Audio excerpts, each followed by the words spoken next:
Mais uma vez, bom dia a todos. Que a paz de Jesus continue presente nos nossos corações. Ele falou de subir aqui, mas eu já tinha falado isso já faz um tempinho para o Domingos, que por enquanto nós estamos conseguindo aqui. Fizesse uma rampinha aqui no canto era mais fácil, né? Mas quando não der, a gente fala daqui. Depois, quando não dá para subir a escada, a gente fala de baixo, vocês aqui daqui de cima. A gente inverte, põe a televisão aqui. Mas faz parte do nosso trabalho, da nossa caminhada, na é verdade. Todos nós um dia retornaremos ao plano espiritual. Eu espero demorar um pouco, né? Eu quero ir para o céu, mas também não estou com pressa, né? Então, vou ter que me aguentar um pouquinho assim, com dor nas costas, com o joelho doendo, e assim nós vamos lá. Muito bem. Na manhã de hoje nós somos convidados a falar sobre a parábola do rico e do pobre.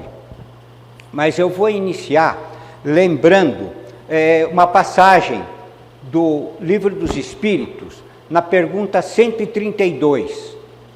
Kardec pergunta aos benfeitores amigos qual que é o objetivo da encarnação. E os benfeitores respondem que era dar a oportunidade para que o espírito pudesse continuar a sua evolução, passando também a ter uma responsabilidade de colaborar com a evolução do nosso planeta, ou do planeta onde o espírito está fazendo a sua evolução.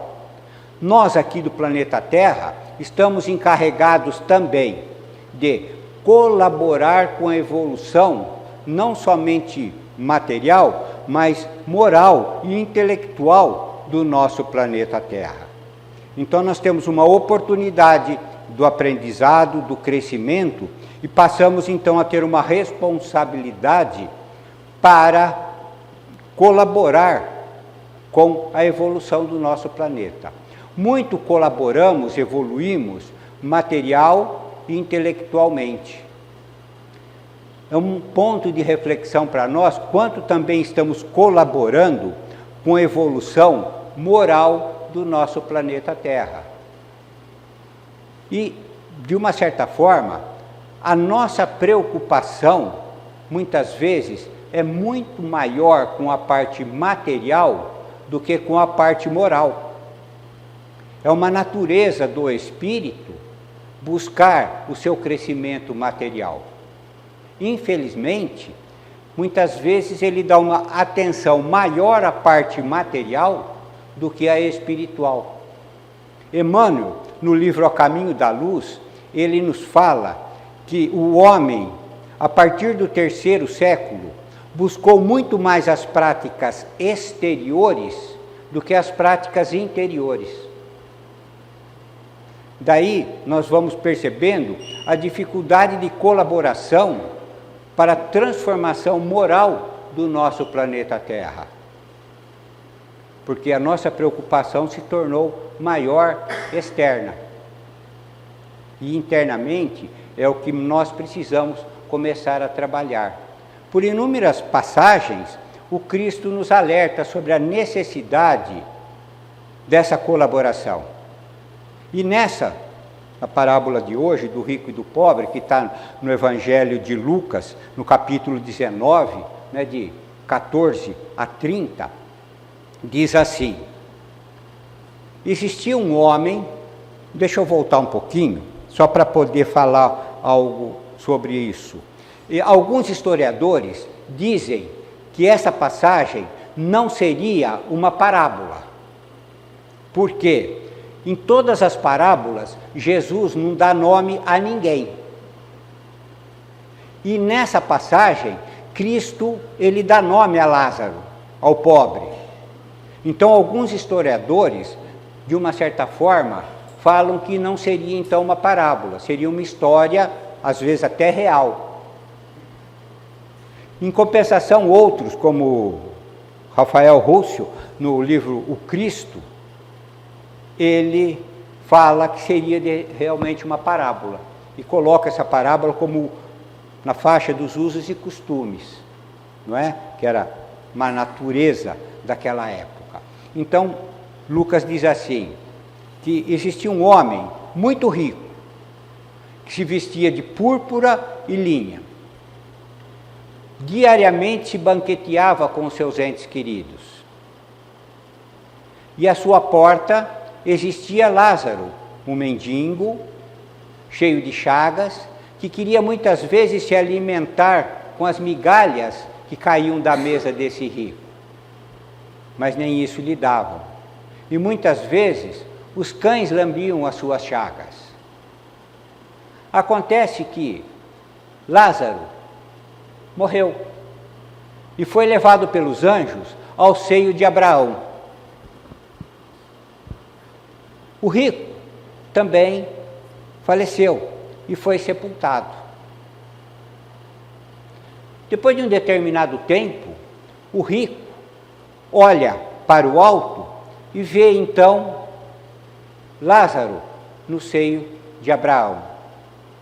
Imediatamente então o rico diz a Abraão: Pai, mande que Lázaro molhe o seu dedo e venha saciar um pouco a minha sede, porque aqui eu sofro demais. Então Abraão diz a ele: olha, Lázaro, quando esteve aí, ele passou por todas as dificuldades, só teve dores físicas e morais, enquanto você ficou na opulência, banqueteava, aproveitava a sua vida. Além do mais, existe um abismo muito grande entre vós e nós, tanto que não tem condições de nós daqui irmos até aí. Da mesma forma, não teria condições de alguém daí vir diretamente para cá. Mais uma vez, então, o rico, olhando para Abraão, diz assim: Pai, pelo menos então ordena que Lázaro vá até meus irmãos, pois eu tenho outros irmãos, e o esclareça, para que eles também não venham para onde eu estou. Abraão, novamente, olha para o rico e diz assim: eles têm Moisés, têm os profetas, que ouçam a esses. Daí o rico diz novamente a Abraão: mas pai, se voltar de algum dentre os mortos, talvez com certeza eles vão ouvir. E aí então o pai diz assim: por enquanto vamos continuar assim, que eles possam ouvir os que estão lá, porque mesmo se alguém dentre os mortos voltarem, eles não ouvirão. Nessa passagem, Jesus, ele nos fala muitas coisas. A primeira delas, ele trata da riqueza, da opulência. Convém lembrar que Jesus nunca, ou mesmo o Espiritismo, nunca condenou ou condena a riqueza. Muitas vezes, como essa riqueza ela deve ser utilizada, é que eles nos orientam. Como diz na pergunta 132, tudo que nós temos nos é emprestado, para que nós possamos colaborar com a evolução do nosso planeta. Ninguém é dono eternamente das suas posses materiais. Tudo é transição, passageiro. Hoje, de uma certa forma, está nos emprestado alguma coisa, mas um dia veremos de prestar conta sobre isso. Nós vamos ver um pouquinho mais tarde, justamente dessa conta, da prestação dessa conta. Então, ponto de reflexão é nós, neste momento, sobre as posses que nós recebemos. Como nós estamos conseguindo utilizar dessas posses? Qual o benefício que nós estamos fazendo para que outros possam se beneficiar também daquilo que nos foi emprestado momentaneamente. Lembrando da resposta, responsabilidade nossa. E ele fala que ele se vestia de púrpura e linho. Somente os mais abastados da época se utilizavam da cor púrpura, por exemplo, que também é uma cor, naquela época, utilizada por aquelas pessoas que muitas vezes se desviavam ainda mais da retidão. A cor púrpura era muito utilizado muitas vezes pelas prostitutas daquela época. Embora também sacerdotes e outros se utilizavam da cor púrpura. Era a cor mais cara que existia para se tingir uma vestimenta daquela época. E ele fala também do linho. Outra coisa, uma vestimenta muito importante. Ele fala também da opulência dos banquetes que se realizavam. E é também para nós hoje uma reflexão. Quantas vezes nós, se utilizamos da alimentação, com medo de faltar, fazemos a mais. E depois, muitas vezes, é jogado no lixo. Um ponto de reflexão é se nós estamos sabendo bem dar destino, muitas vezes, àquilo que está sobrando para cada um de nós. E ele fala do pobre, aquele que ninguém conhece, que ele nomeou, mas que ninguém lhe dava uma atenção. Nós podemos também trabalhar nesses dois pontos do rico e do pobre, em relação não somente à parte material, mas à parte intelectual, a parte de saúde física, em que muitas vezes possamos ser ricos por ter uma boa saúde e poder colaborar, auxiliando aquele mais necessitado, incapacitado, muitas vezes, do autocuidado.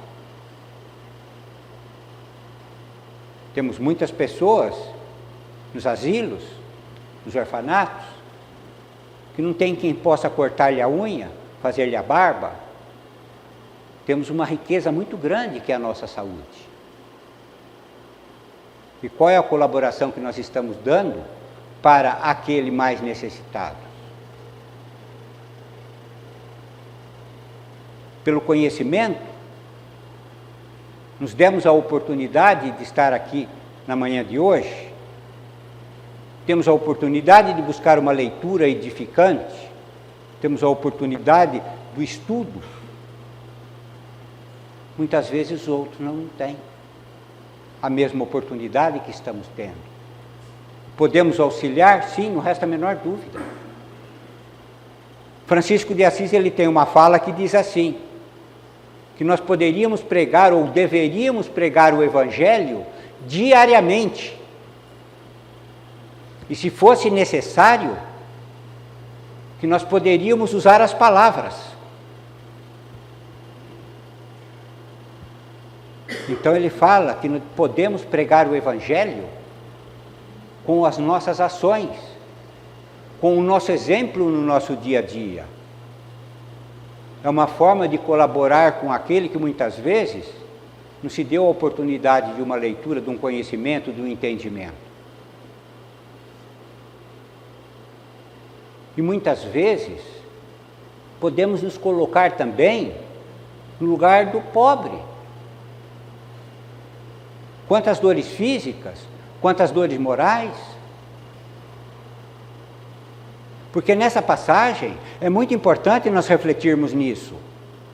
Porque o Cristo não fala que Lázaro reclamava das suas dores físicas e morais. Ele ficava quieto lá. E nós, nesse ponto, quanto muitas vezes conversando com o Papai do Céu, a gente fala assim, puxa vida, né? Podia melhorar um pouquinho para mim, não é? Por que eu sofro tanto? Por que isso acontece comigo? Com o outro não acontece?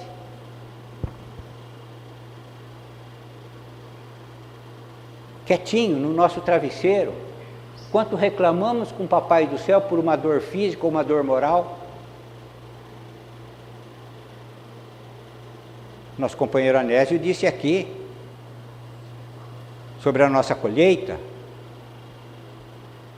mas essa colheita é fruto da nossa semeadura pretérita. E um dia, futuramente, iremos colher aquilo que nós estamos semeando hoje. Então é um ponto de reflexão em relação às nossas dores físicas e morais, dessa colheita, para que possamos melhorar a nossa semente, para que futuramente possamos colher melhor do que nós estamos colhendo hoje. Porque o rico, ele teve a oportunidade de auxiliar as pessoas, mas ele não auxiliou. Ele guardou única e exclusivamente para si, os seus mais próximos. E ali na sua própria porta tinha um necessitado. Será que na nossa porta, no nosso lar, no nosso ambiente profissional, social, teria alguém que estaria nos estendendo a mão pedindo o auxílio e nós não estejamos prontos para auxiliá-lo? É uma reflexão para nós. Então nós temos esta oportunidade e precisamos despertar para isso na nossa caminhada, melhorando assim a nossa semeadura. Uma leitura edificante vai melhorar a nossa semente, vai melhorar os nossos atos, as nossas ações no nosso dia a dia, melhorar o nosso relacionamento para com o nosso próximo. Muitas frases passaram aqui, antes de nós iniciarmos. Frases de André Luiz, Chico Xavier, que nos despertam. Discuta com serenidade, o opositor tem direitos iguais. Nós já paramos para pensar nisso? Ou uma do Chico, como passou aqui agora. Ninguém pode voltar atrás e fazer um novo começo, mas todo mundo pode começar agora e fazer um novo fim. É uma oportunidade que nós estamos tendo para que a nossa colheita seja melhor. Daí Jesus fala do desencarne. Todos nós vamos desencarnar. Ninguém vai ficar com medo, não é? Mas nós sabemos que um dia nós vamos desencarnar. O que nós levaremos para o plano espiritual? Apenas as nossas obras, apenas isso. O rico, ele foi sepultado. Com certeza ele deve ter tido as mesmas honras, não é?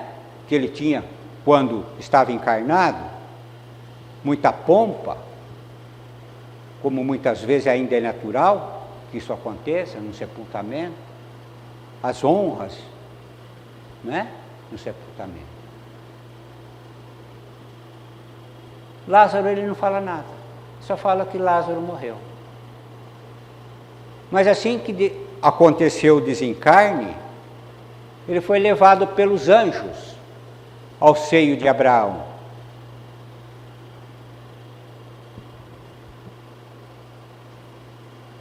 E o rico foi sepultado. Por que será que Lázaro foi levado para o seio de Abraão? E o rico, sepultado, foi ao local onde existia dor, sofrimentos morais, é claro.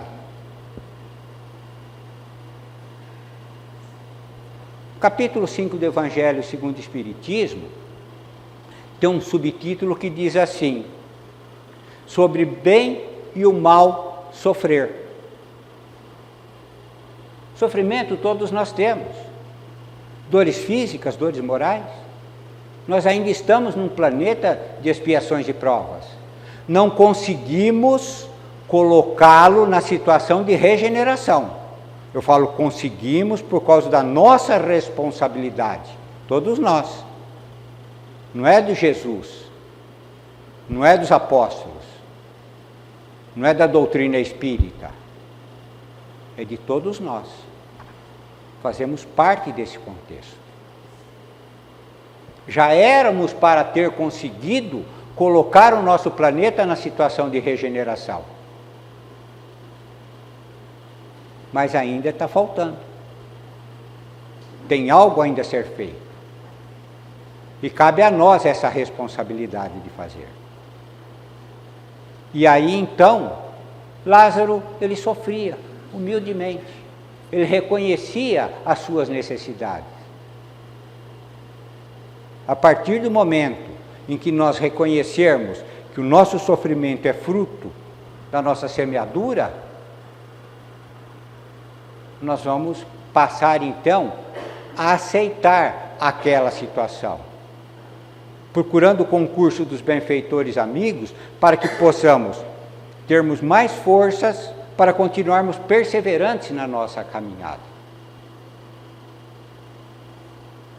Jesus afirmou: todo aquele que pede vai receber. O que nós pedimos? Nós pedimos para um ente querido desencarnar, não é? Passando por dores físicas, desmorais, internado, entubado, sofrendo, e a gente não quer que ele desencarne, porque nós queremos desfrutar do convívio físico com esse nosso irmão.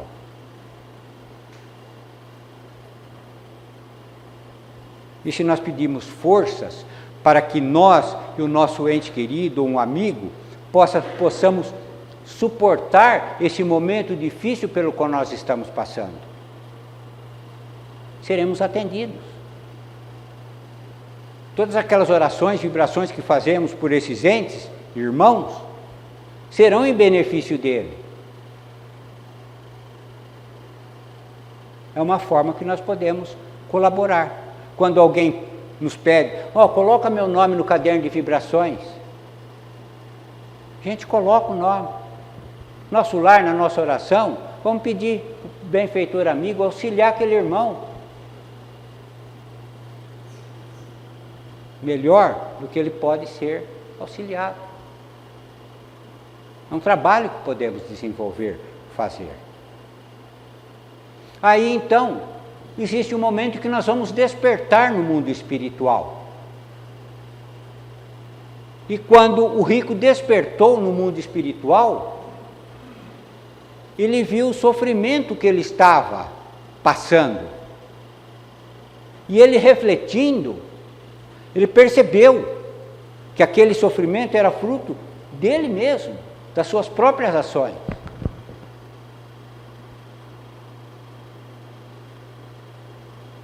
Mas ele não perdeu a pompa.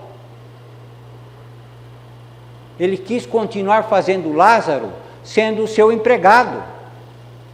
Pai, ordena que Lázaro molhe o dedo e venha molhar os meus lábios, pois eu padeço de sofrimento. Ele sabia o nome do Lázaro. Ele sabia. Ele conhecia o Lázaro. Mas ele não ajudava quando estava aqui. Devido à sua posição social, ele achava que os subalternos sempre deveriam auxiliá-lo, e não ele auxiliar os mais necessitados. Ele continuou ainda querendo dar ordem para o pai, que o pai deveria fazer isso.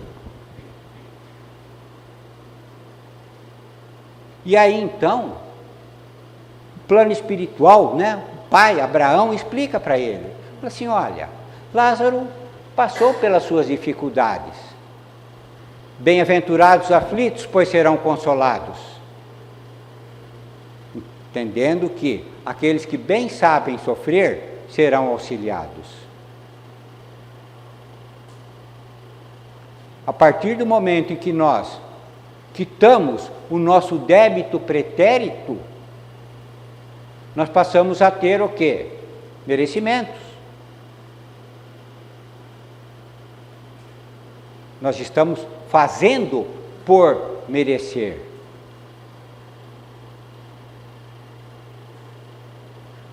O que ele fez? Nada. O que o rico fez? Nada. O que Lázaro fez? Também não fez nada. Sofreu, resignou, resgatou seu pretérito e passou a ter um merecimento futuro melhor. O rico teve a oportunidade de melhorar a sua qualidade, moralmente falando, e adquiriu mais dívida. Aquilo que eu brinco. Às vezes a gente vem aqui para pagar 50 centavos de dívida. A gente adquire uma dívida de 1 milhão. Foi o que aconteceu com o rico. Ele adquiriu uma outra dívida. Porque ele tinha uma responsabilidade, ele não agiu com ela. Aí então, pai, esclarece, olha, existe um abismo. E não é de uma hora para outra que sai desse abismo e vem para cá. Ou sai daqui e vai até o abismo. Essa diferença, esse abismo, ele tem que ser preenchido com ações, com obras. Porque o próprio Cristo nos alertou. A cada um será dado de acordo com as suas obras. Não basta somente nós pedirmos, ou muitas vezes, como na sequência da passagem, ele fala assim, olha, então, pede que Lázaro venha novamente e oriente meus irmãos. Às vezes nós queremos uma orientação do plano espiritual. Já não passou pela nossa mente e recebeu uma mensagem, né? Uma orientação do plano espiritual, como nós deveremos fazer no nosso dia a dia. Ah, mas se eles falassem que eu teria que fazer, era mais fácil, não é? E a nossa responsabilidade, o nosso merecimento? Fazer o que um benfeitor amigo fala, tudo bem. E eu desenvolver essa capacidade de ajudar o meu próximo.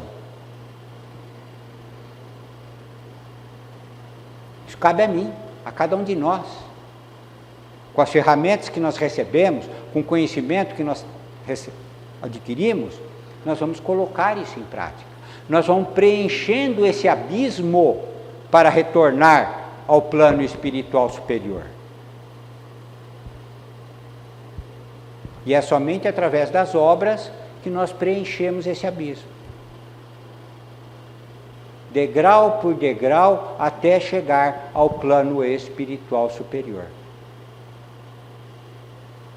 Querendo dizer, não é porque desencarnou, se arrependeu, pode ir para o seio do Abraão. Não.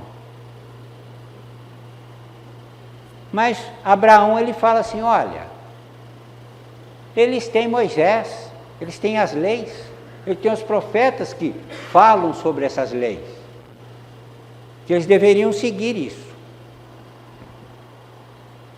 Nós temos Moisés,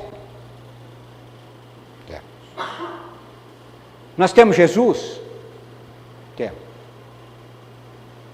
Nós temos os apóstolos, temos. Nós temos o Evangelho, temos.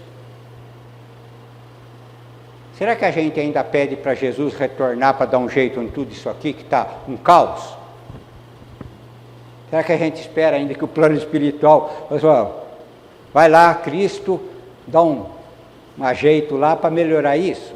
Não. Está tudo dentro do planejado pelo plano espiritual superior. É um planejamento. Nós estamos terminando um ciclo. Nós não somos somente nós encarnados. Nós precisamos perceber isso aí.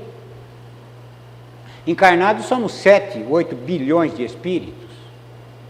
Mas temos mais de 14 bilhões desencarnados. Parece que quanto mais reza, mais assombração aparece. Parece que está piorando em vez de melhorar. Não, está dentro do ciclo certinho. Por que que parece que piora? Por quê?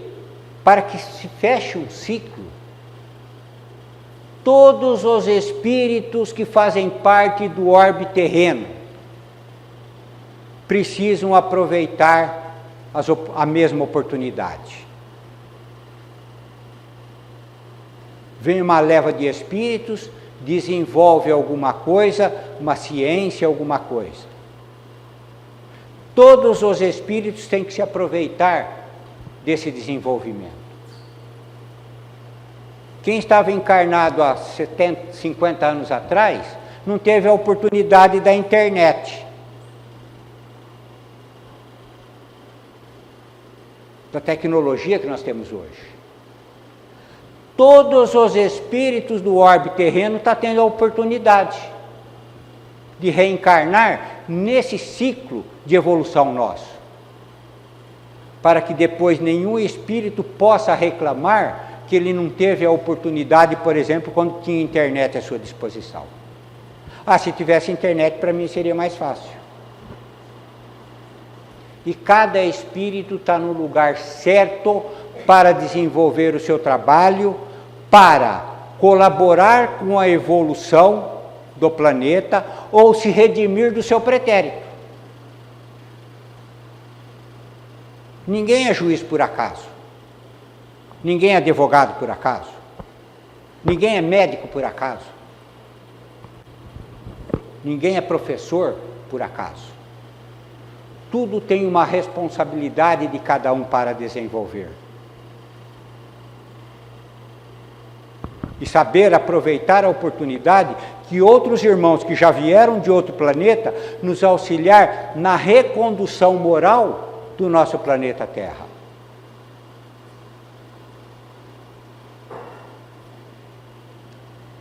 No livro Transição Planetária do Divaldo, ele fala, quando do tsunami da Indonésia, aqui no Brasil, estavam reencarnando mais de 10 mil espíritos, vindos da constelação de Órion, uma estrela de quinta grandeza. Espíritos que não precisavam mais reencarnar, mas estão reencarnando entre nós para colaborar com a evolução moral do nosso planeta, com os seus exemplos, reconduzindo o nosso planeta Terra para a regeneração.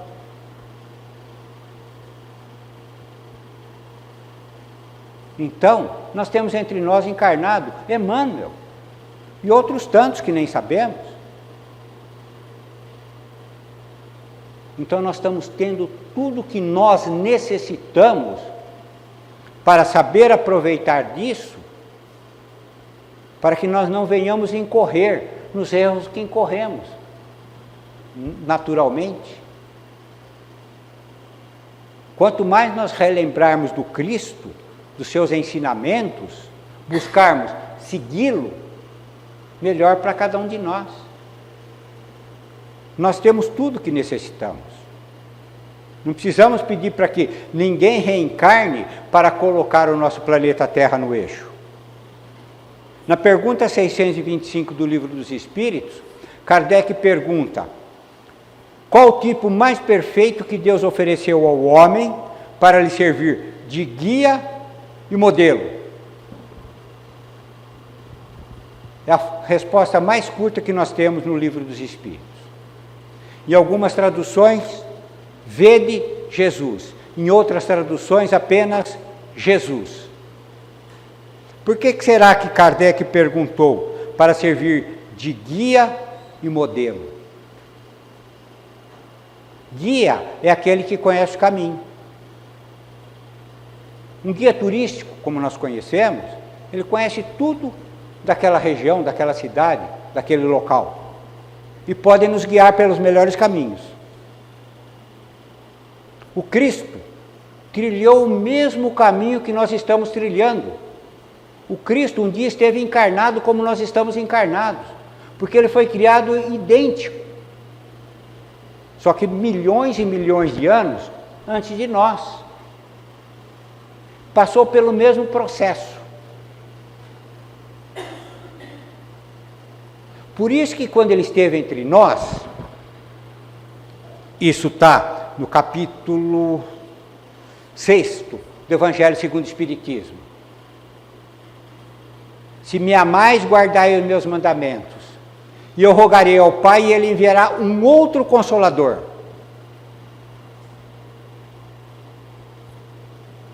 Ele sabia que tudo aquilo que ele havia ensinado, nós iríamos distanciar disso durante a nossa evolução. Nós precisaríamos de um outro Consolador, como nós já temos entre nós. Ele sabia o caminho que nós iríamos trilhar. Da mesma forma como nós estamos no primeiro andar e tem uma criança engatinhando em direção à escada. Ela não tem noção que ela pode cair, rolar e desencarnar, mas nós sabemos.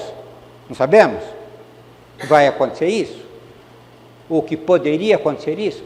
Jesus também. Por isso que ele é guia. Tudo que nós estamos passando, ele já passou. E o modelo? O modelo é aquele que pratica, é aquele que faz. Nos relatos bíblicos, o Cristo diz assim: logo das primeiras horas da manhã, uma multidão se reuniu em torno do Cristo e ele ali ensinava aquelas pessoas. E de um lugar para o outro ensinando.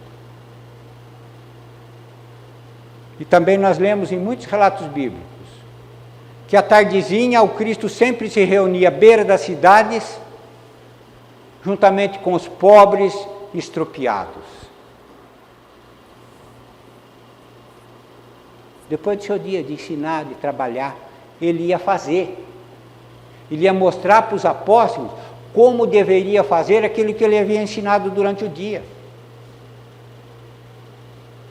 Ele dava da sua energia, do seu amor, para melhorar um pouco a dor física e moral daquele próximo que ficava relegado à beira da cidade. Porque naquela época, um doente, um leproso, por exemplo, ele era proibido de ficar dentro da cidade.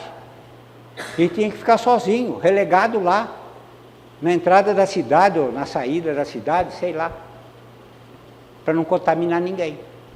E é ali que o Cristo ia trabalhar.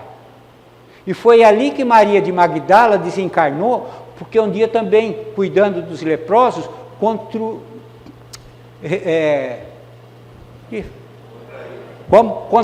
a lepra. Foi aí. Como resgate da sua vida moral inferior, antes de conhecer o Cristo. Ela resgatou dessa forma. Então nós temos um guia e temos um modelo.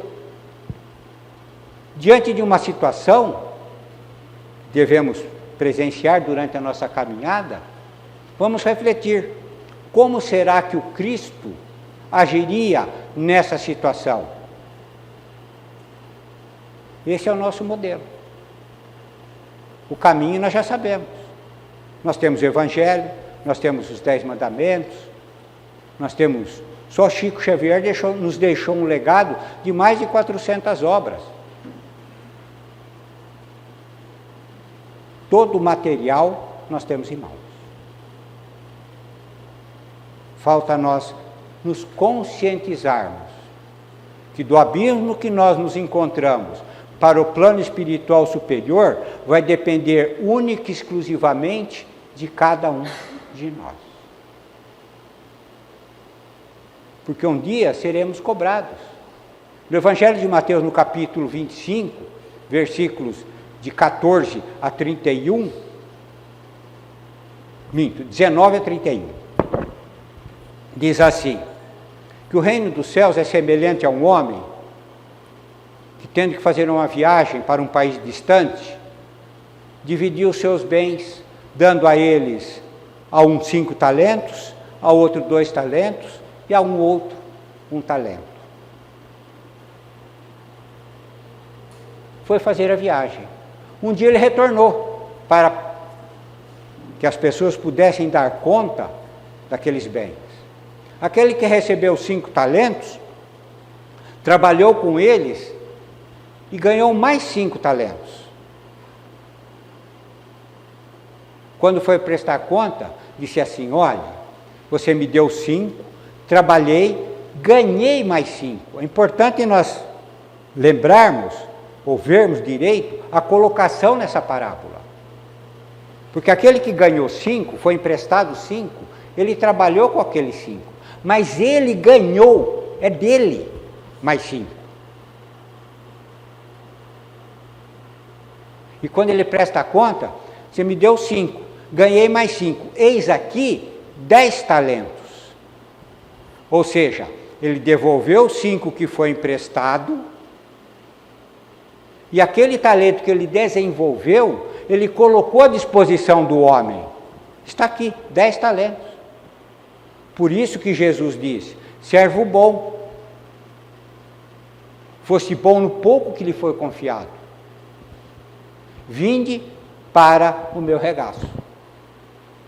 Da mesma forma, o que recebeu 2 talentos, ganhou mais 2, e colocou os 2 mais o que ele ganhou à disposição do Senhor. E aí então, disse a mesma coisa, servo bom, foste fiel no pouco que lhe foi confiado, vinde também vós para o meu regaço. Em contrapartida, aquele que recebeu 1 talento, com medo de perdê-lo, foi e enterrou. Falou, olha, eu sei que colhe onde não semeia, ajunta onde não espalhaste, com medo de perder o seu talento, eu enterrei, eis aqui o seu talento. E ali Jesus disse, servo mau, não fosse fiel ao pouco que lhe foi confiado. E disse aos seus servos, tirai esse talento e dai ao que tem 10 talentos. E quanto a ele, atai mãos e pés e jogai no fogo.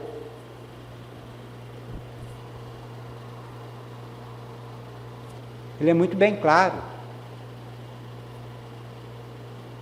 Não tem como nós não entendermos isso. Quantos talentos nós temos? Não talento material, de dinheiro, mas talento moral. Facilidade de conversar com jovens, com crianças, com adultos. É o trabalho que nós vamos desenvolver com o nosso próximo. Porque um dia seremos cobrados. O rico foi cobrado. Não fez nada com os seus talentos. Guardou só para si, para os seus entes queridos.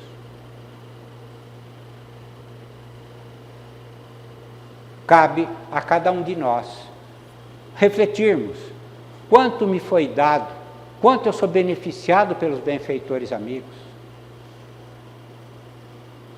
quanto eu posso auxiliar o meu próximo, para que realmente eu possa, de uma certa forma, ao regressar à verdadeira vida, a vida espiritual, que eu possa ter diminuído esse abismo entre o degrau de evolução no qual eu me encontro ao degrau de evolução que é necessário para que possamos ter o merecimento de ascender a planetas superiores.